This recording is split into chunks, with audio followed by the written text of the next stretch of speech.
Today's been a lot more business orientated, whereas yesterday there was a lot of people asking questions about, in our line of work, what the drones can do.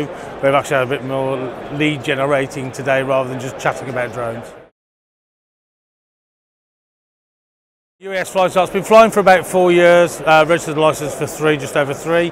I'm now a qualified instructor and I work with a company called Ruster, but we do broadcast drones. So Hunted, some of the viewers might be familiar with the series Hunted on Channel 4. We do all the aerials for that series. It's a great show to work on, great team, very dynamic, so it's not your standard, turn up with a drone, do months of planning. We don't know where we are from day to day, so we have to be really on the ball as far as checking permissions and making sure we're doing things by the book. I think putting the smaller drones up, unfortunately there's a lot of guys out there who are offering their services for next to nothing, yes. But that comes out in the quality, and we have had people come back to us, and say, well, actually, yeah, we tried it, it didn't work, but now, we can reduce the cost of having a drone in the air because you're no longer having to put up such a huge payload, and it's just easier to do it. There's less background work in planning and application because you're sub 7, as long as you're flying within the limits of the law, it's a much easier process than putting a 20k drone in the air. We have a set rate, and we aren't the cheapest, but we're certainly not the most expensive by a long way. We deliver on our promises. We believe in being straight. If you want us to do something, we'll do it within the bounds of the law. But yeah, we enjoy what we're doing. We're very passionate about it.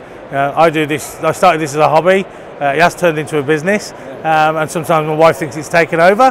But I love doing it. I'm very passionate about it, and I think as a business, we can offer the customers. Take a look at what we do, and I say to everyone, don't speak to me, speak to our customers, and they'll tell you how we work. And when we're on set, we are independent. We can get on with the job instead of being babysat by the production team. We know what they're looking for once it's agreed, and we go out and get it. Digging for Britain with Professor Alice Roberts, it's an amazing series to work on. I learnt a lot about our history as well, which I didn't know. I went to some pretty special places, Tintagel Island, where they did a lot of excavation there. So yeah, there's a lot of things that we're using the drones for, but I just enjoy doing it. One of the things that the Hunted team really like about using us is the fact that we take care of all of the permissions. So they give us a location, we then take over, and we go and get those permissions where required, and we take that hassle away from the production team. So they're focusing on the production and not worrying about getting permissions for flying somewhere.